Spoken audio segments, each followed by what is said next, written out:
Okay, that's fine. That's fine, Pranashri. Do what you have to do. On that note, actually, because I'm leading a meditation course myself tonight that starts at 8:30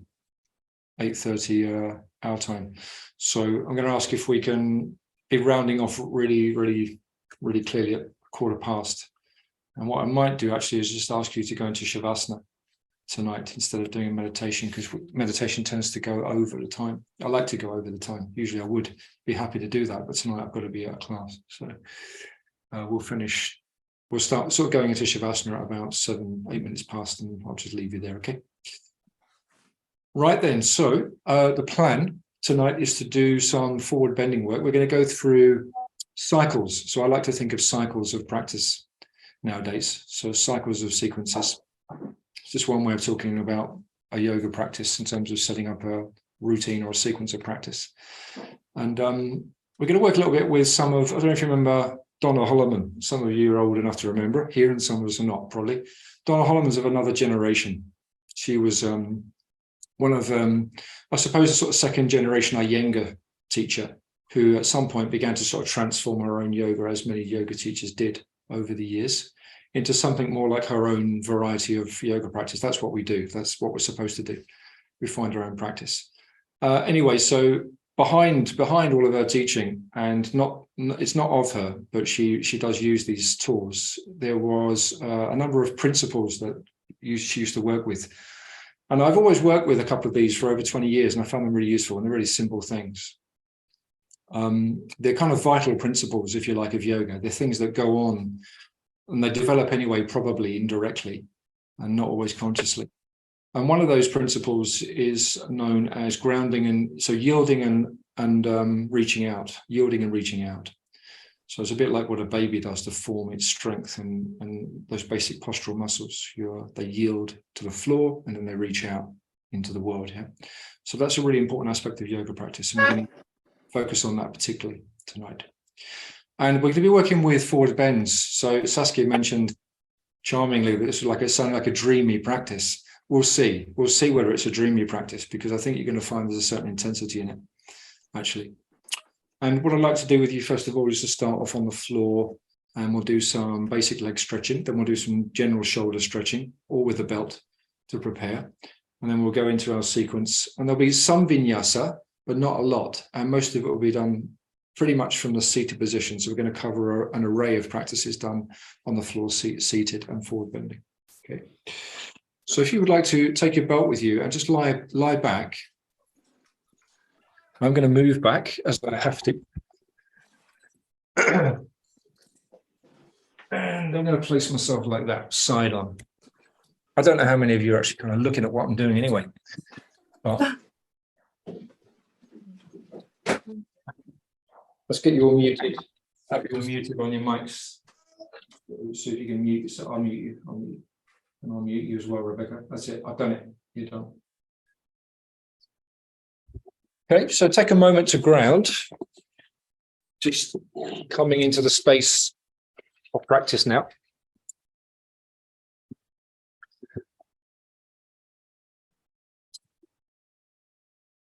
So the first phase of this whole series of vital principles is really about relaxation and letting go.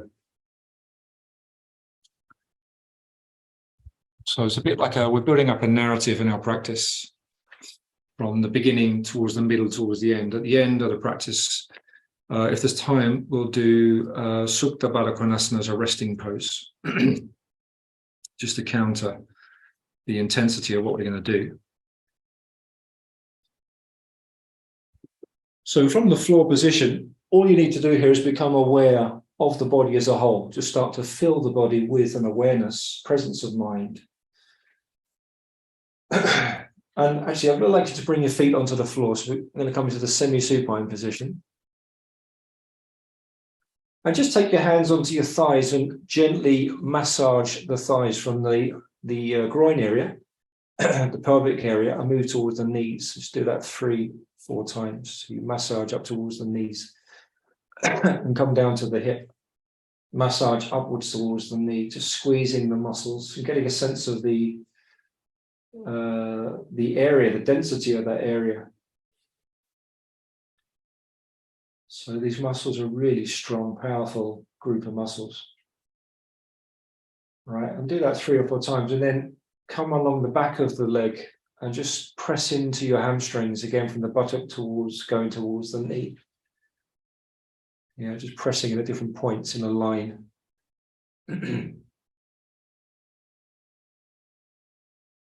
So we're going to take a lot of awareness into this area naturally through the practice. This is where the sensations are going to be in the practice, especially the backs of the legs and the hips. So it's a little reminder through the palpable sensations of the hands on the legs that this is where we're working. This is the area we're paying attention to mainly. And then I'd like you now just to take both hands around the front of the right knee and extend your left leg out on the floor. And you're going to gently squeeze your knee towards the body, okay, in line with the hip. And then take the leg outwards, so keep the hands on the front of the knee, take the leg outwards as if in a half circle, and then back in to make it a full circle. Okay, so you're circling the knee in that way. Don't worry about the body rocking and rolling towards the knee, that's okay. Okay, and you're just going to do that 4 times.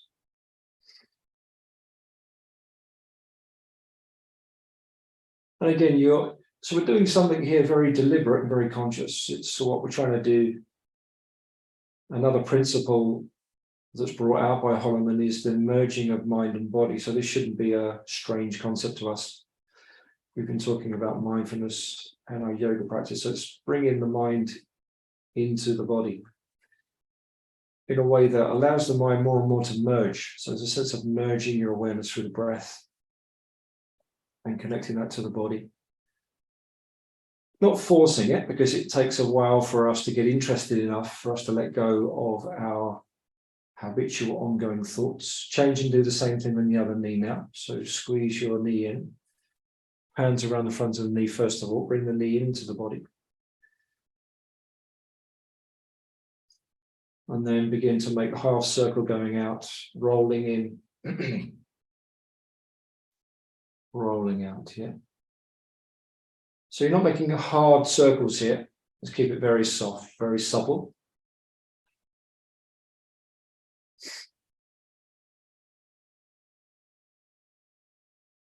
And all we're doing here really is stimulating a little bit of joint secretion, a bit of awareness in the joint,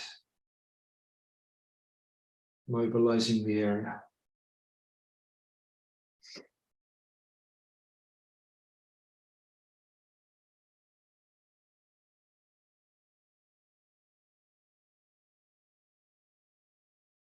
And then let that foot rest on the floor. So you've got the left foot on the floor, left knee raised. Bring up your right knee again. Take your hands behind the back of the knee, or as much as you can towards the knee, interlacing the fingers. First of all, bring the thigh into the body and keep the leg half bent. On your next in-breath, you're going to extend the leg to the vertical, keeping the thigh towards the body as much as possible. Releasing as you exhale. Okay, so it's a simple movement of up and breathe in, extending the leg to the vertical, and then down. As you do that, so be aware now of this idea of yielding the body. So what we mean by yielding is another way of talking about this is grounding, rooting through the back of the body. So as you root down, you then lengthen up and you effectively activate the body in 2 directions. Do that once again. Lengthen out your left leg onto the floor now. Ground the back of the left leg on the floor. You might want to slide your hands a bit further towards the calf muscle if you've got the length in your arms. On the in-breath and then the next out-breath, you're going to raise the head towards the knee. You don't have to get the head anywhere near the knee. The intention is to lift the head and look towards the knee. Widen the elbows right out to the side. Keep the face and the tongue and the eyes soft. And just see if you can encourage the leg to come a bit further into the body rather than taking the body to the leg. Okay, so you're lengthening the leg, which is an action we're working a lot with this evening. Now release the leg down. Okay, take the right foot onto the floor. Bring your hands behind the back of your left leg, somewhere towards the knee. On the inhalation, bringing the leg to the vertical. Exhale, bend the knee a little bit. On the in-breath, bring the leg to the vertical. Pressing through the foot, grounding the back of the body. Do that 2 more times.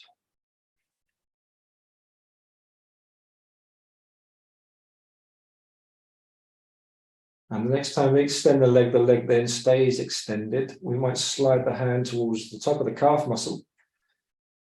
And then bring your right leg onto the floor, horizontal, grounding the back of the leg and the back of the foot. Bringing the body up. And then see if we can encourage the leg to come a bit closer into the body. Okay. Looking to the horizon. Keep the face relaxed.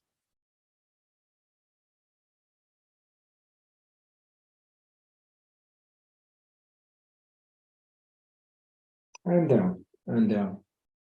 And then release the left foot on the floor for a moment. Bring your opposite foot onto the floor. You're going to rock your pelvis backwards and forwards 3 times. So think of this as full anteversion, full retroversion of the pelvis. So I want you to pay, as we're going to do tonight, we're going to pay particular attention to the forward tilting action of the pelvis. This is what we're really working with. And the more that we go into these movements tonight, the more that action will be highlighted and challenged. Okay. So keeping your left foot on the floor, bring your belt underneath the right foot, somewhere just beneath the ball of the foot. Okay, arms long and extended. Take your belt in both hands. Begin to press your leg to the vertical. So, and then just work into the sense of a stretch through the back of the leg to the extent at which you can do that. So don't maximize your stretch necessarily. You can stay in a sub-maximal position. Okay. So 80%, 90%.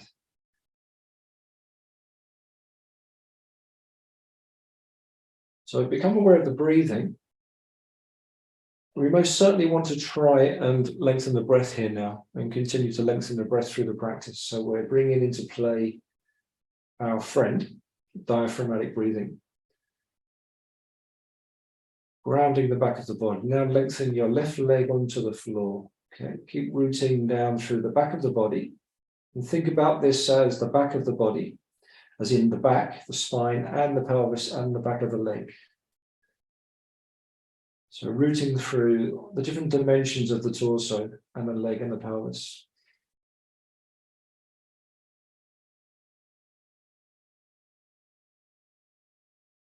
So we're yielding through the pelvis and we're reaching through the base of the foot.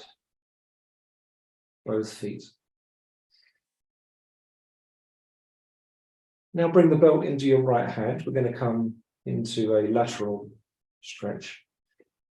Okay, we're going to bring the left arm out onto the floor, if that seems to help. If not, you can keep the hand resting on the pelvis. You've got your 2 classic options. Main thing again is to help us ground the back of the body so we don't encourage movement or lift of the pelvis. Turning your toes towards the floor. Rotating the leg out, bring the leg slowly out to the side. Really work to ground the body here. Okay. If you can, bringing it as close to the floor as possible.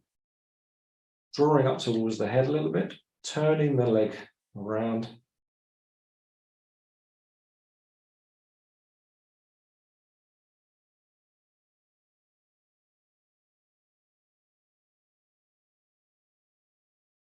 Keeping the face and the soft, particularly the root of the tongue and the eyes. So gazing up to the sky. And then bringing the leg, across. So let the leg rotate in. And we take the leg across the midsection, midline of the body. Right arm extends out to the side, palm up. Again, rooting down through the pelvis and the back of the body. And then reaching through this leg in the opposite direction.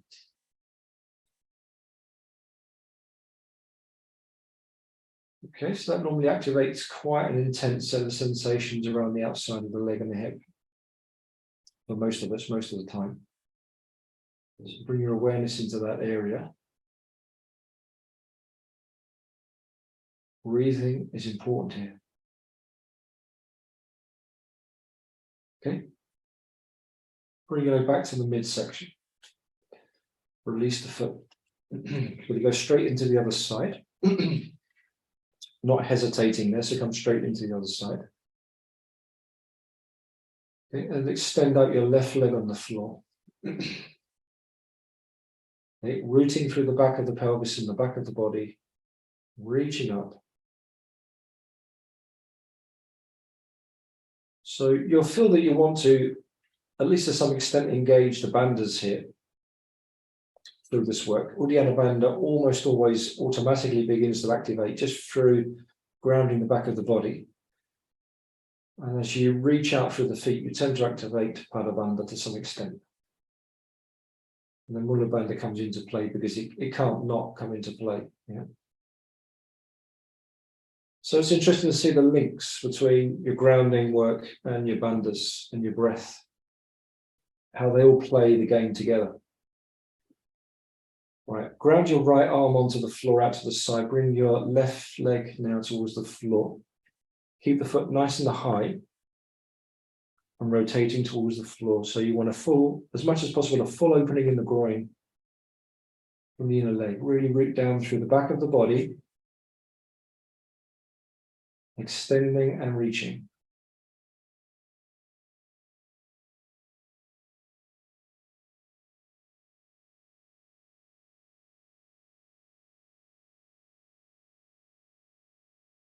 Keeping the face soft, so you're maintaining a sense of the calmness of the gaze, soft at the root of the tongue.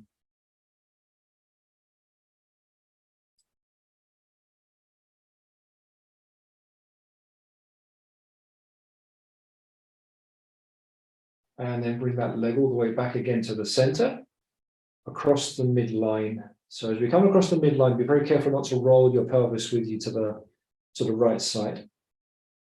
So really just let this movement literally move into the outer edge of the leg. And then don't go any further. So keep the pelvis really, really firmly rooted.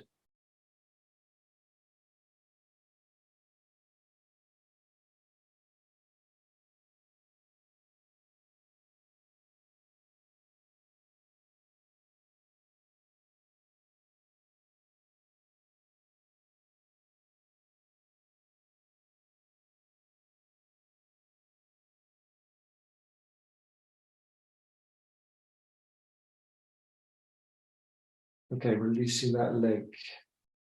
Now come into semi-supine position. Once in the semi-supine position, I'd like you to lift up your pelvis, tuck your tailbone under, lift your tailbone up, and then release your spine down on the floor. Let the pelvis be the last thing that comes down onto the floor.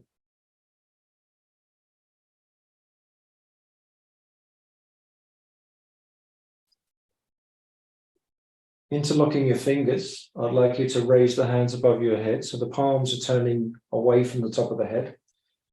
Palms looking away from the top of the head, extend the arms over onto the floor. Okay.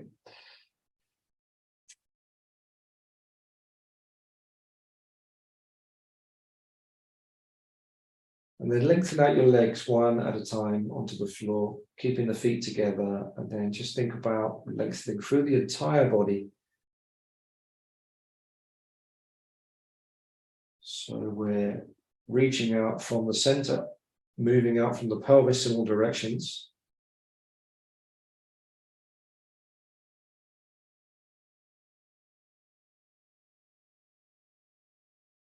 Okay, good. Now bring your hands down and bend your knees. I'd like you to roll onto one side or the other. We're going to come into a seated position now. So making our transition, and with that transition, we're going to bring our belt with us. We're going to need that.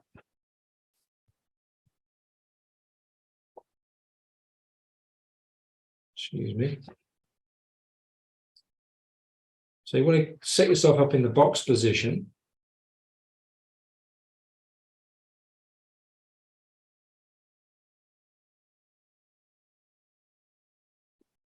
Okay, so we're going to have the right leg in front of the left leg.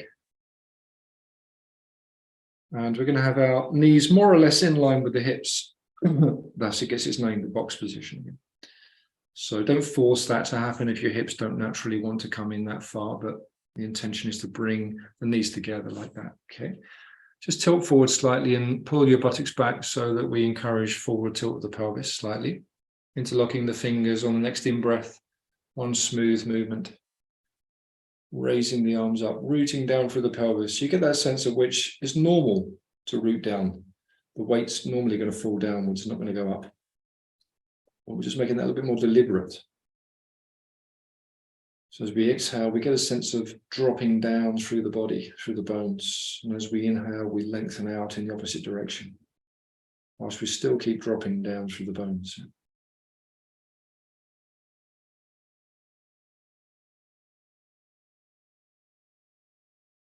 Okay, keeping the kidneys in, we're going to tilt the pelvis forwards, come down slowly, bringing the hands onto the floor. Best to keep a long spine initially. Looking up to the sky, taking a full in-breath. And as you exhale, you're going to keep on extending forward. So as you come forwards, think of the heart center lengthening out, even if you don't feel that happening in any magnificent way. I think the intention is to keep the front of the body lengthening out, even as you drop the weight back into the pelvis. Okay. And at some stage, you might want to then let the spine round into flexion. You might not. It's up to you. So just go with what feels like it's most natural to do at this stage.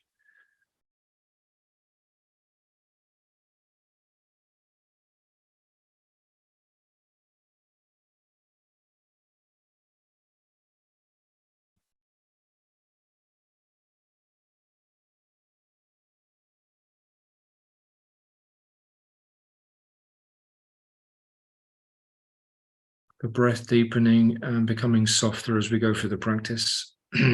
As we yield more, we relax more. So this tends to be something that happens in the practice through a process of relaxation, even in the more complex poses. Push the hands to the floor, lift the head up and come up with a spine that's lengthening. I'd like you to take the hands behind you. So fair way back, but in line with the shoulders. Drop the weight back onto the hands and lift the heart center. Just the heart center for now. I'm not going to lift the pelvis tonight. So you're arching the spine. The heart connected from the sternum lifting and broadening.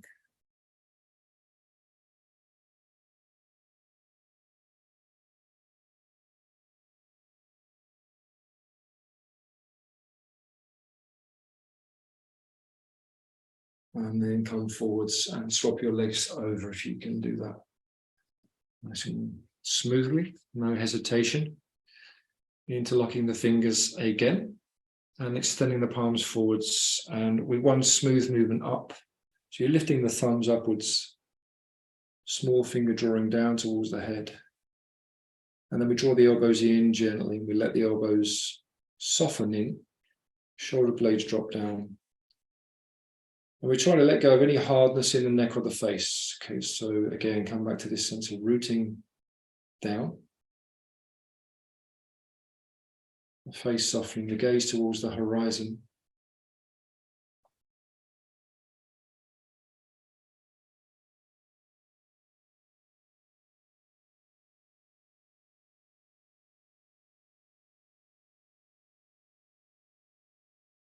So there's a sense of integrating these different parts of us in the practice. Next in breath, lengthening a little bit more. Out breath, think of the heart extending forwards away from the navel. Take the hands down, keep the spine lengthening still, even as the hands come down. Once again, looking up to the sky, towards the sky, and lengthening the spine, heart center moving away from the navel.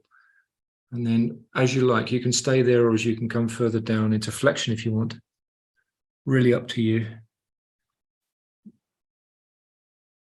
Depends what's going on primarily in the hips, okay? And just watch that you're not lifting the weight off of the hips because we want to keep grounded in the pelvis. So even though we might flex, we can still keep a sense of rootedness through the pelvis and through the feet.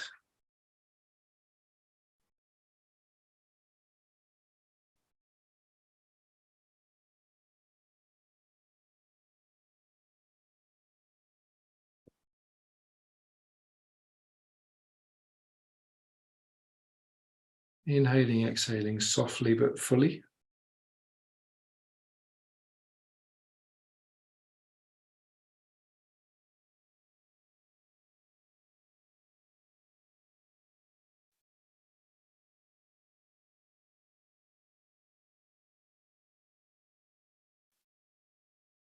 And then we push up with the hands. As the hands push down, the head lifts up. So we're yielding, if you like, with the hands, lengthening with the spine.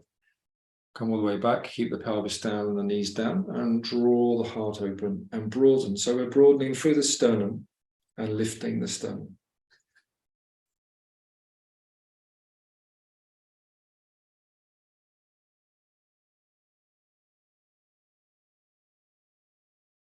So something about that area of the body that just invites this broadening and opening, and we want to do this when we've done some forward bending. That's why I think we'll finish with Supta Baddha Konasana. So as a counter movement, it's more energetic, not so much mechanical or physical. All right, coming forwards and extending your legs forwards. We're going to bring the belt underneath the balls of the feet, turning the big toes forward. So we're pressing the balls of the feet forwards. Okay, so now as we go through these various sitting forward bends, we just have to watch what happens with the inner leg and the foot. So one little compensation we can set up is we can roll the feet inwards towards each other, unless we take the intensity out of the legs. Yeah, and also doesn't align the hips up particularly well for forward bending. So first of all, just get a sense of pressing the feet evenly and squarely forwards through the balls of the feet, and then lifting the spine, grounding through the pelvis. So we're going to work from the basis of the legs being long and lengthening. And whatever happens after that really is secondary, okay? So keeping the kidneys drawn in and lifting through the spine, dropping down through the pelvis. You're going to start your journey forwards, but I really want you to think about this, keeping the space between the navel and the pubic bone and the navel and the chest. So it helps to look forwards as you start to come forwards in your forward bend, okay? So try to avoid looking down because that will bring inflection too quickly. Keep your gaze forwards towards the horizon. And you work with your own capacity. So if you don't need a belt now and you can take the feet and you can still keep the spine fairly long, that's well and good. Okay. So we're going to take our integral awareness through the pose by grounding the pelvis, lengthening the legs, the balls of the feet are pushing forwards, the gaze is forwards, and the heart center is lengthening away from the navel.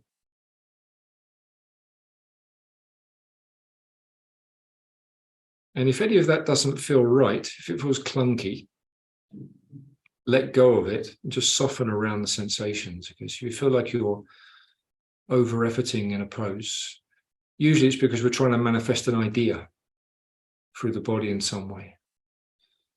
So stay with the feeling and tone of the pose and just explore the breath. And you can always just become softer in any pose. Okay, so some of these poses are quite demanding, but don't let rigidity kind of feign work.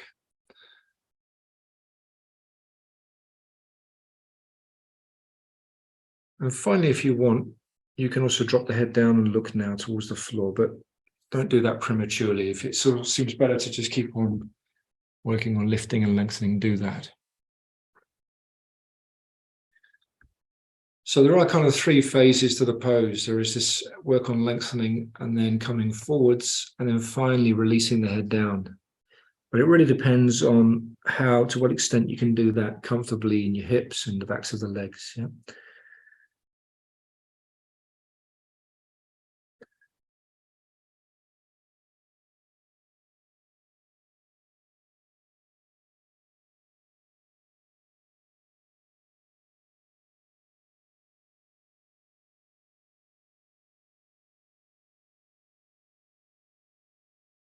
Grounding through the pelvis, grounding through the backs of the legs. It's an ongoing process. All right, lifting the gaze up, looking forwards and up, lifting the spine up. Take the hands out to the side. Bring your left foot inside, as high up as you can into the groin. Okay, and then you want to really tuck that in and then press it into the foot into the leg. Have your belt to start with, just under the ball of the foot again. Okay.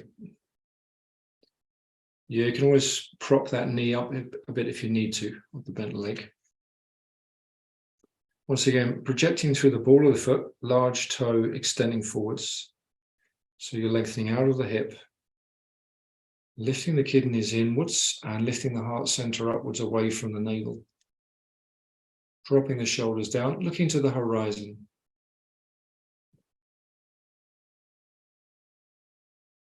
And get a sense, as we've been saying already, reaching through the pelvis and the back of the leg. So really dropping down through the heavy bones of the body, all the surface of the back of the body on the floor, resting on the floor fully. And then we're going to start again, coming forwards, keep looking to the horizon as before. Going to widen the elbows out to the side. So pay close attention to the pelvis, the lumbar area, the space between the pubic bone and the navel. Lengthening, looking forwards, lengthening, looking forwards. Okay, if you want, you can let go of the belt and just take the foot if you're there.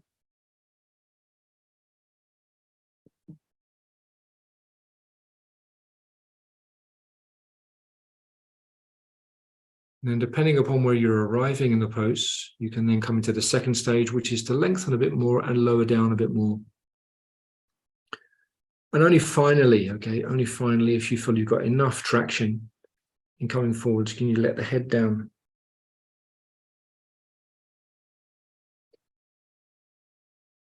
So you've definitely built that up in stages, okay? Grounding and softening where you need to soften. So if it's becoming rigid, draw the breath into that area.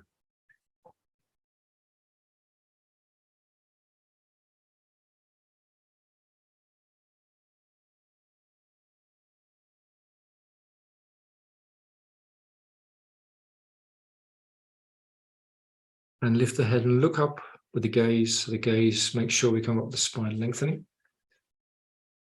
All right, we're going to switch over to our other leg and straight away.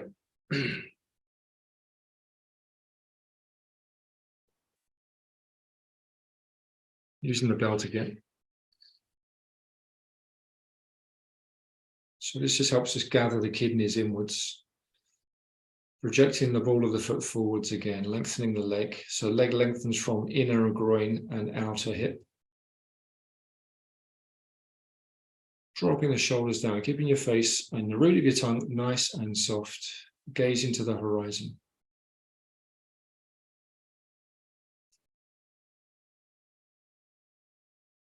And then we're going to come forwards again. So we think again about lengthening the front of the body. Primarily, think about the navel and the heart center distancing from each other.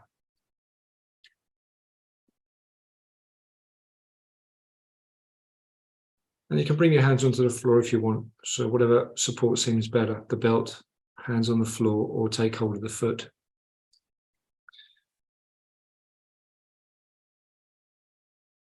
Grounding firmly through the pelvis, grounding the back of the leg. And see if you can bring your body forwards, lengthening both sides of the body from the waist. Is that possible even?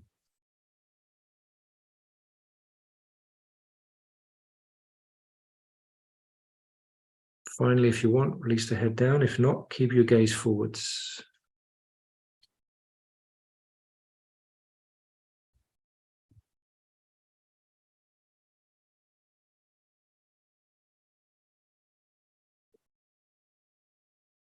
And inhale, just in the opposite way to the way that you went down. So lifting the head to the horizon, looking up, lengthen the spine.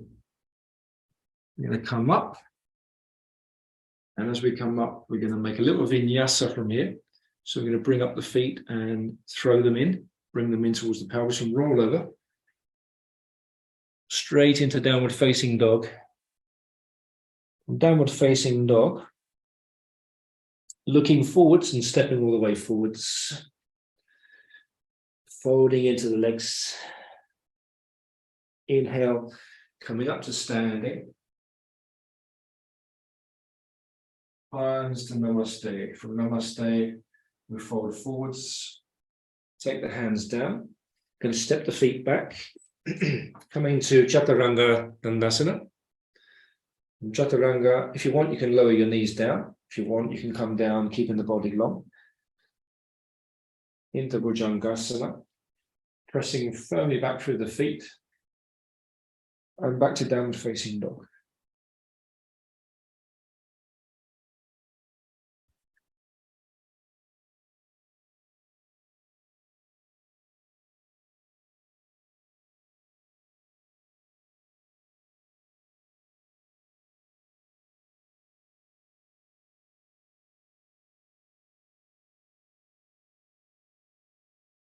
We're still in downward facing dog, just another 5 breaths here.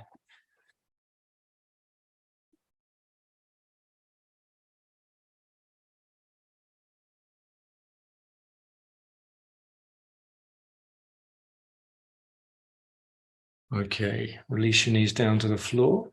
Bring your legs back in front of you again. So we're going into Pravarita Janu Shishasana. So now it starts to get increasingly more interesting.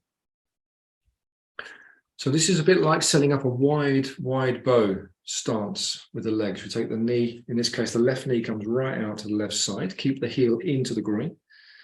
So you're facing the long edge of your mat probably. You want your other leg straight out in line with the hip that way, okay? So important here to not come off the pelvis, because what we can do is sit on the side of the leg and bring the hips right off the floor. You want the hips back on the floor here. Okay, and you're going to rotate the trunk towards the bent knee side, first of all. So you sort of rotate the trunk, lifting up. Again, grounding, looking out to the horizon. And then we're going to start to incline the trunk towards, so be careful if you've got back problems here. If you've got back issues, you're probably not going to, lumbar back issues I'm talking about, you're not going to want to come into the full expression of this pose, okay? So just be wary because it's really intense on the lumbar, especially the quadratus lumborum. So you want to catch hold of the inside of the foot. That's the usual classical position. Or the palm of the hand looking upwards, okay? So you keep on extending out of your pelvis, even as you start to come down, turning the heart center up to the sky, okay? So some of us will get down quite a way and some of us won't go that far, depends upon flexibility factors, yeah? Bringing your left arm over, you might be able to catch the top of the foot, you might not. So if that doesn't come easy, it's best to keep the hand resting on the hip. Okay, so the action of rotating the trunk around, extending the leg out, really important. So grounding the bent knee leg as well.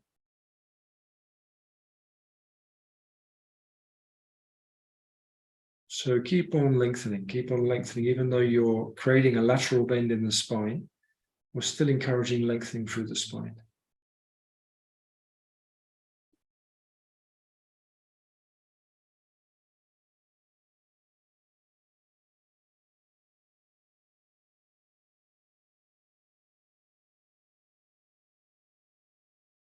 All right, inhale and come up. We're not going to maintain that pose for too long. Come up carefully. So coming out of any lateral bend needs to be done with a lot of care, right? Because they're quite intense poses. Right, and from there, we're just going to switch to the other side. So we're going to bring that foot out, right foot into the groin. Facing the long edge of the mat.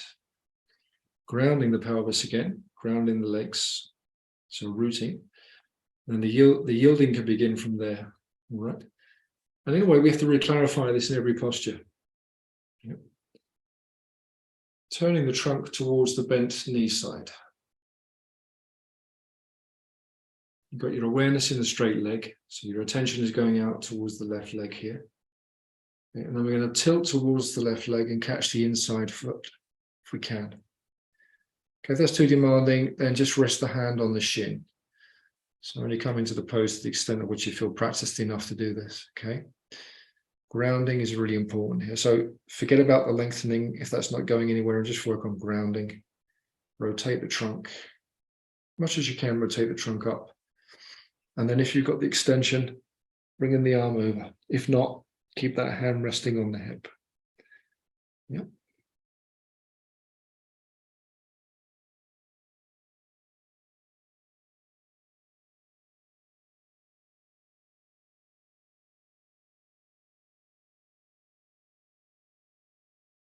So keep a sense of aliveness in the bandhas. Keep your awareness keenly pointing towards the Padabandha, Mulabandha. Rooting down through the hips and the leg.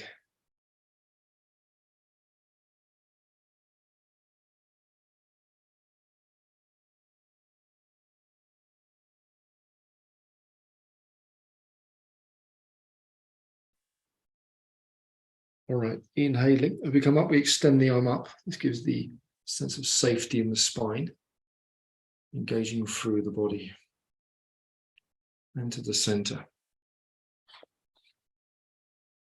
Okay, so turning the body towards the short edge of the mat. We come into downward facing dog.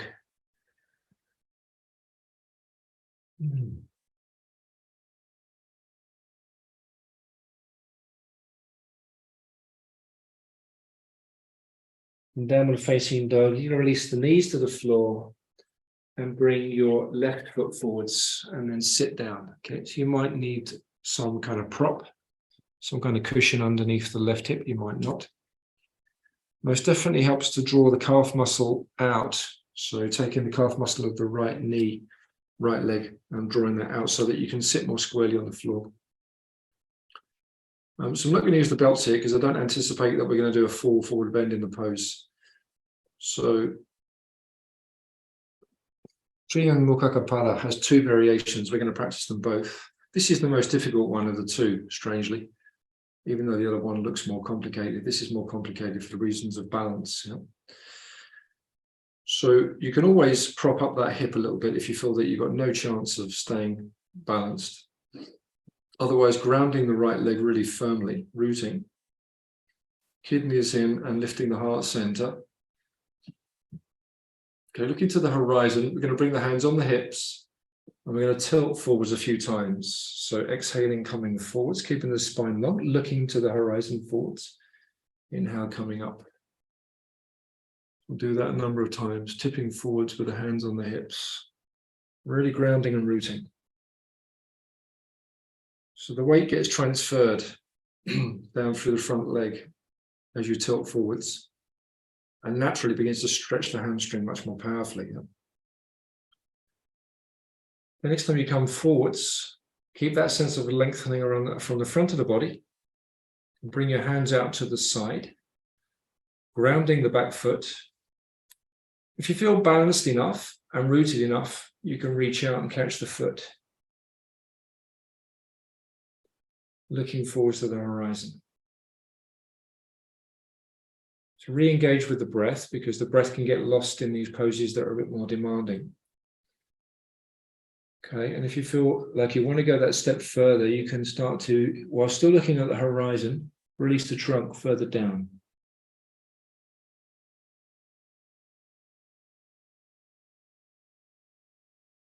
Okay, or you can just support your trunk, put the hands out to the side.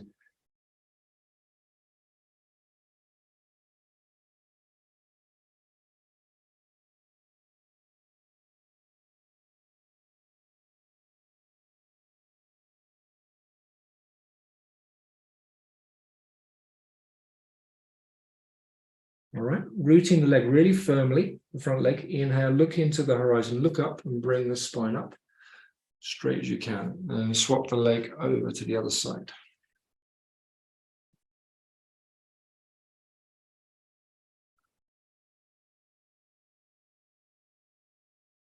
Okay. As I say, it's relative. It depends upon the size of your calf muscle, but it does have a big effect on whether you're able to sit relatively balanced and centered or not in this pose. Rooting down for the pelvis again. We're going to just practice lengthening the spine a few breaths.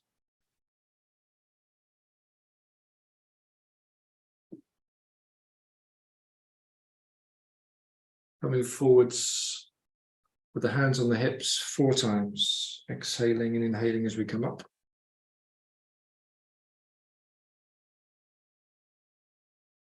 Keeping the spine along.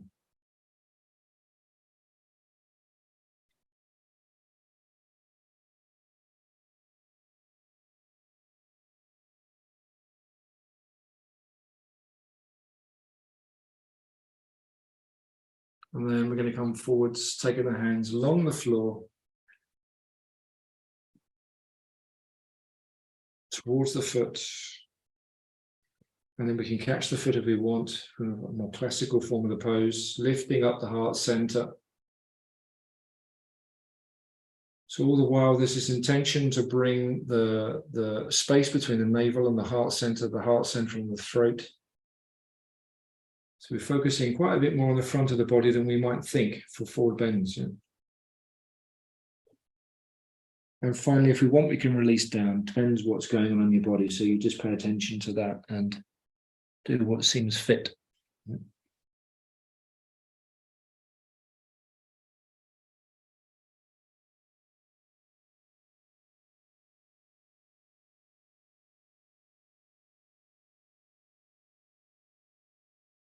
Okay, lifting the head, looking forwards, looking up, spine lengthening as you come up. Taking that leg forwards. I just want to soften the legs a little bit for a moment. Okay, we're going to work into Pravrita Janmukha Kapala. So this time we're going to bring the foot all the way around the back. I personally much prefer this version than the other version. It's a more demanding pose from the trunk point of view, but it's easier from the pelvis point of view. So can you see what I'm doing here? You're bringing the big toe right the way around, so it's almost touching the middle of my left buttock. I've got the right knee out at a right angle to my leg. Yeah. So you can always reduce that, or you can make that more if you want. It's an adjustable pose. Yeah. So from there, bringing the trunk towards the straight leg. So you're bringing the heart center towards the knee. Again, same principle in grounding, yielding.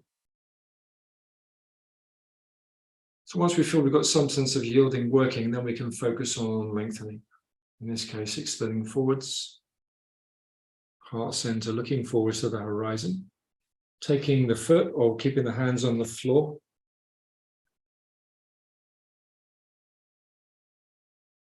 So there's something of a rotation of the trunk here involved. And we're going to see if it's possible to lengthen both sides of the body. And finally, if we want, coming down, if not, looking forwards.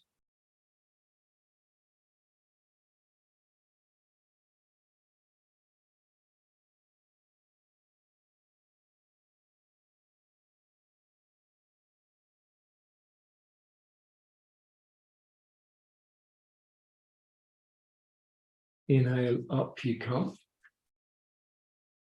And then you're going to change over. So just let you practice that at your own pace on this side, okay?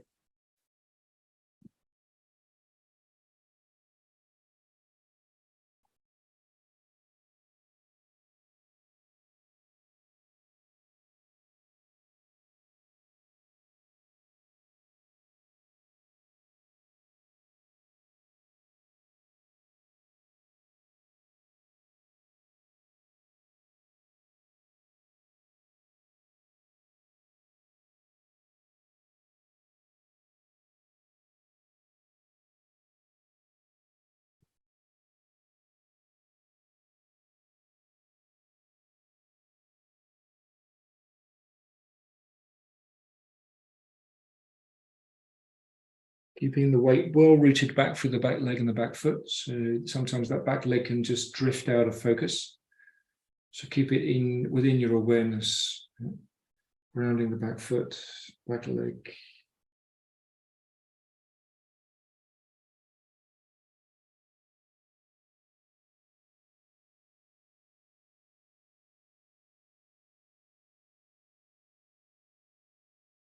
And up we come. So I'd like you to take a vinyasa once you've come up. So flip forwards into downward facing dog, come up to standing.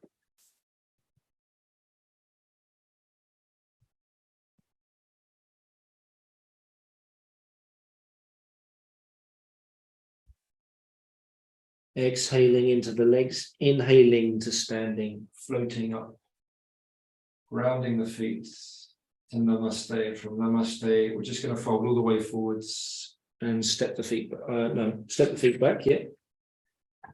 Step the feet back, then chaturanga, all coming down. Bhujangasana. Bhujangasana to downward facing dog. And we'll just enjoy downward facing dog for a minute. Lengthening out the legs and the hips.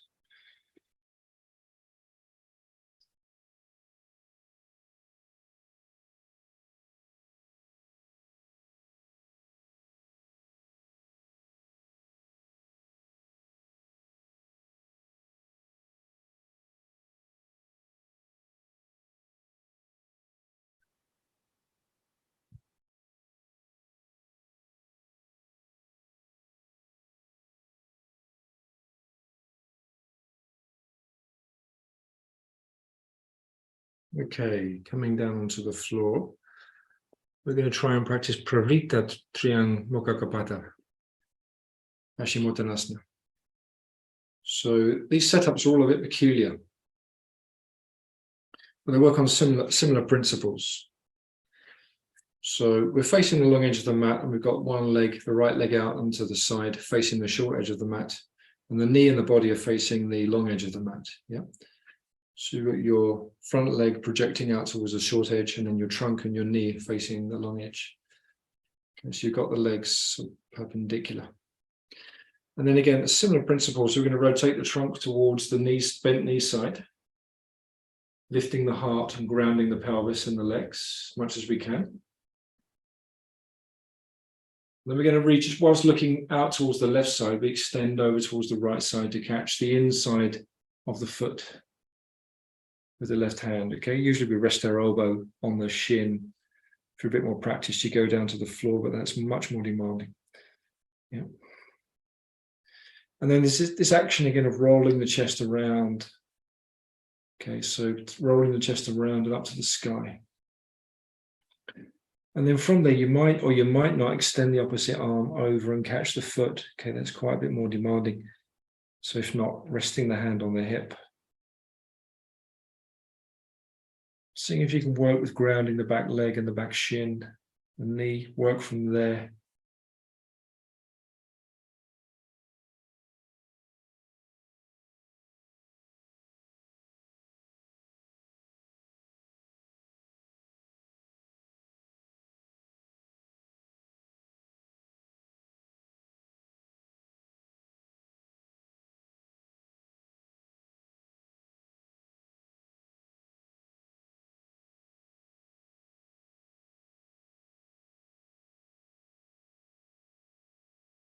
And then inhaling, coming up carefully with the arm extending above. Keep the legs grounding down as you come up through the hips. It's really important that way you protect the back.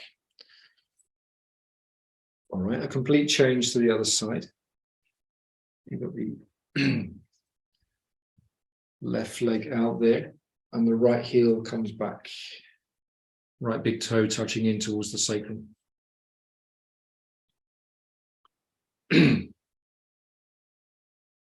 So if you're a lot more practiced, you would take that knee much further back.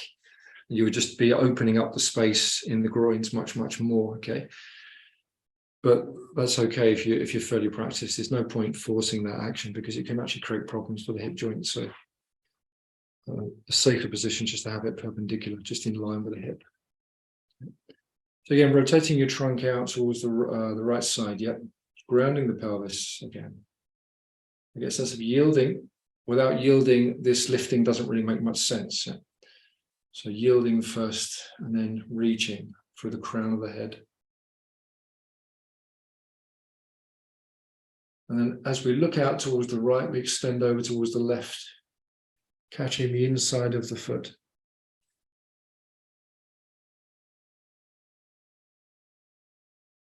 And then we see what space we've got to rotate the heart center around and up to the sky. Okay.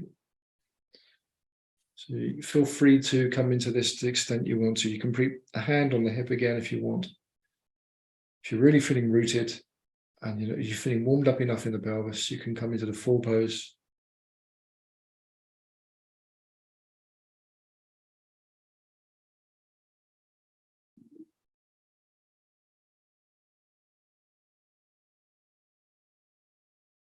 And then see if you can keep the breath moving through the whole posture, throughout the whole process that you're there. Diaphragmatic breathing, which warms up the body, brings in a sense of expansiveness to the pose.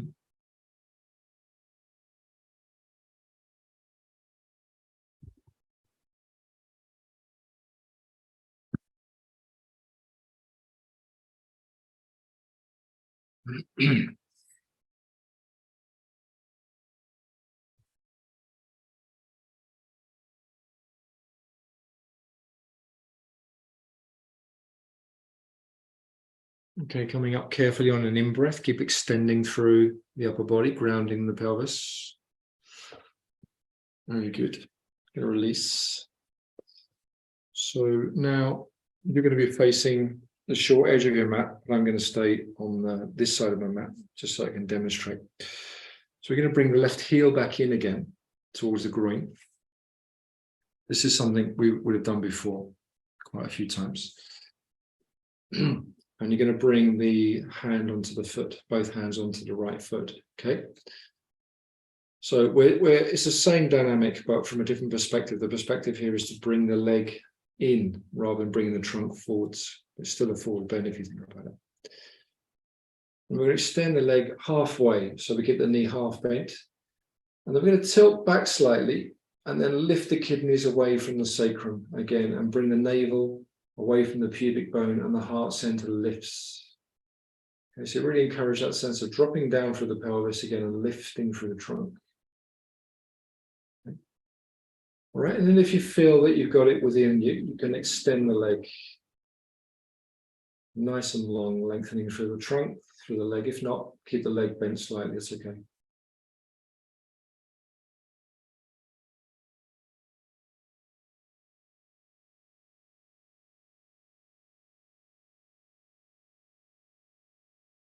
Take the awareness into the sensation base of the pose as much as you can. Notice what's going on in the body.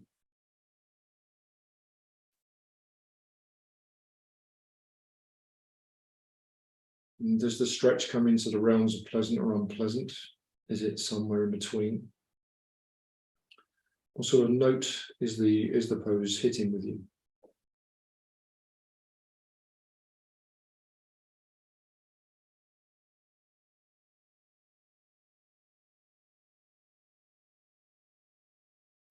Okay, bring your right hand inside the right foot and you grab hold of the heel.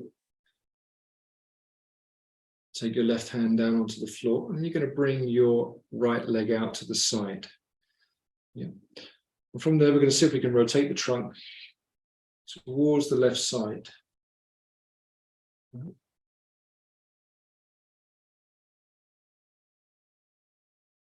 For a few breaths. Now bring the leg all the way through the midline to the left side. Take the outside of the right heel with the left hand. You're going to lift up again and rotate towards the right side. Grounding the right hand down on the floor behind us.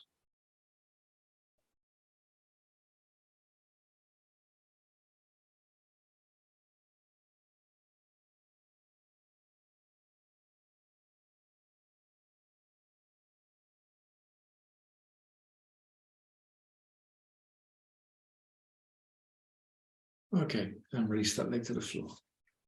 Okay.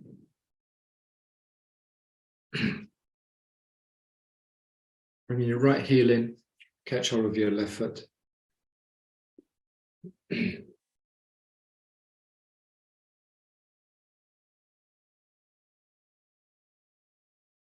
left leg half extended. You're going to tilt back onto your pelvis and then just re-clarify again those points of lengthening through the trunk. Gaze to the horizon. And then keep your face soft and your eyes soft, tongue soft in the mouth.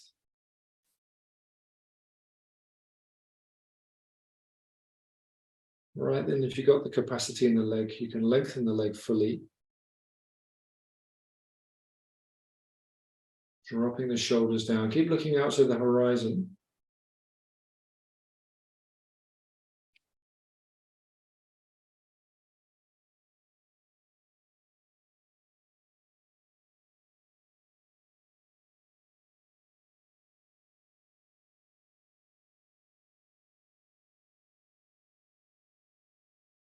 Now taking the left hand inside and catching the heel of the left leg, left foot, sorry.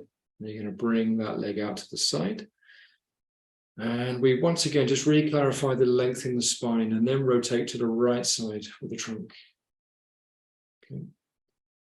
So you've got these opposing movements going on a lot of the time in your yoga practice. You're fully aware of that, right? You've got grounding and lifting to the left side and to the right side. So we're really stretching our proprioceptive capacity in all different senses of the term. Come across the body now. Left leg goes to the right side. Draw your belly around and let your trunk follow to the left side. Keep grounding and rooting. Don't forget about the grounding and rooting and yielding. Lengthening.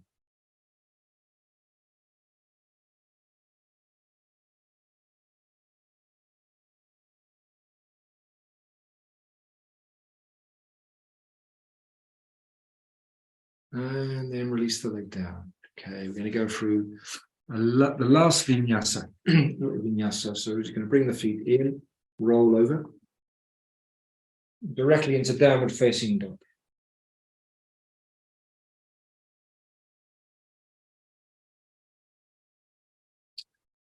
And step or walk forwards, or jump forwards. Fold in, exhale, inhale, come up to standing with the spine long. And bring the hands down to Namaste. From Namaste, we're just going to float the body down all the way. Hands down on the floor again. You come to Chaturanga Dandasana, or bring your knees down. Okay, elbows drawn in, reaching the heart center forward, looking to the horizon. Exhale, chin tucked in and lift the pelvis, downward facing dog. And we'll stay in downward facing dog for 10 breaths.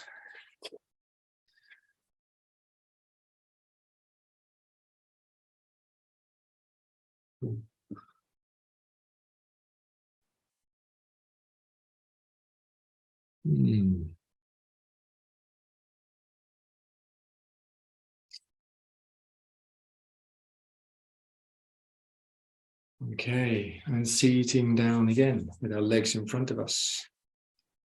So we're going to do one last thing before we lie back on the floor in Supta Baddha Konasana.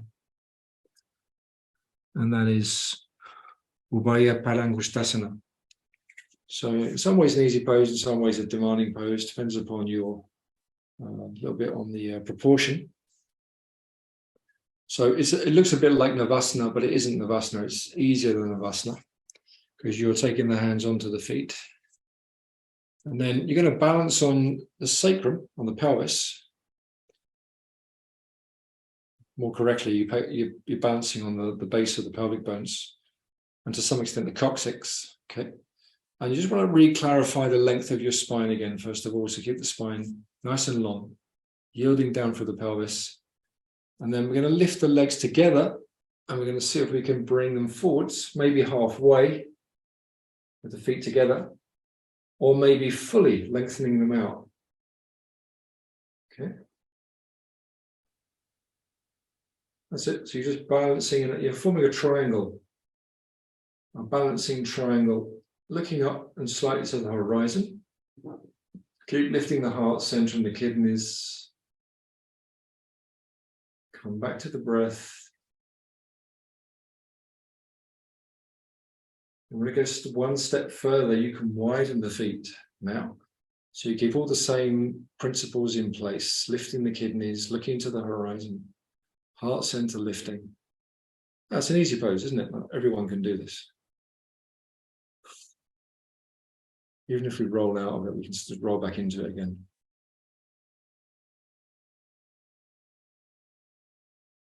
No, you probably didn't know you could do that. You would stay there all day long, couldn't you? So there's one step further in this, but we'll do that another time. Slightly more demanding version. Okay. I'm going to bring the legs back together for now and release the heels down to the floor so we come out nice and gracefully. And then just bring the soles of the feet together. And we're going to make a diamond shape, but quite a big diamond. So keep the heels away from the groins. There. Okay. I want to keep your feet on the mat. And one last time, to re-clarify this length of the spine. And then I'm going to ask you to come forwards, bringing the kidneys forwards first. And then the heart center forwards, looking to the horizon. And then at some point, letting the head come down. So you now let the spine flex. Gaze to the floor.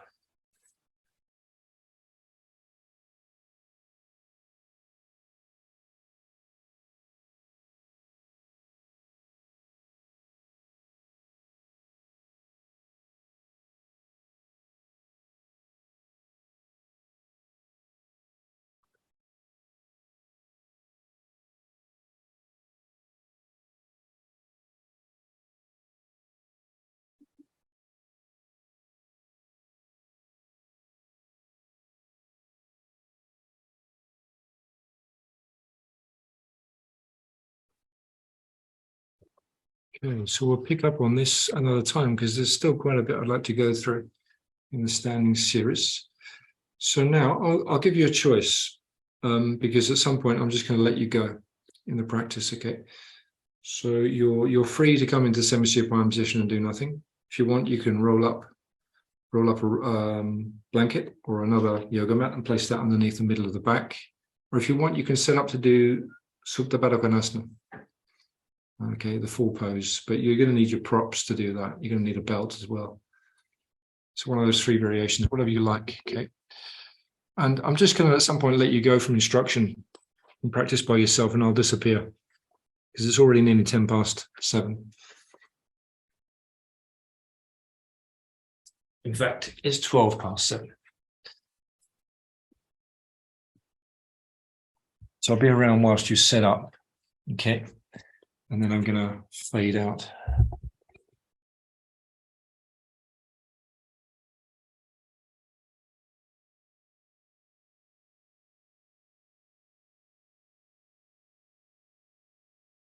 So you can do any of those three things or whatever you feel you need to do, actually, to finish off the practice. If you don't want to do that kind of thing, do something else, okay?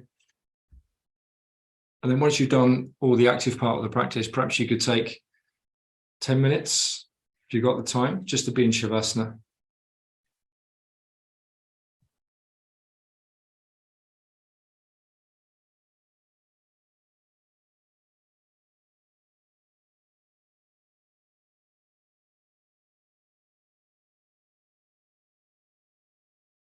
So I'm just going to enjoy in a more passive sense of enjoyment in the last part of the practice where we can let go of most of the effort.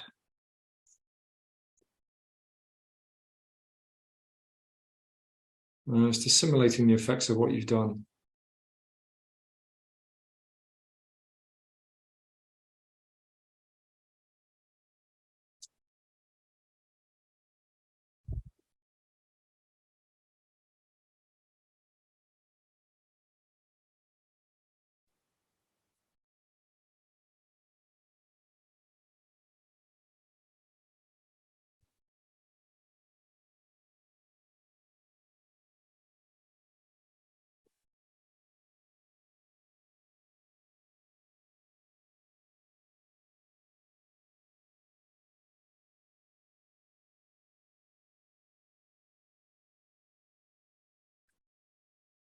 So thank you very much, everybody. So I need to sign off a bit abruptly tonight. I'll catch up with you next time round.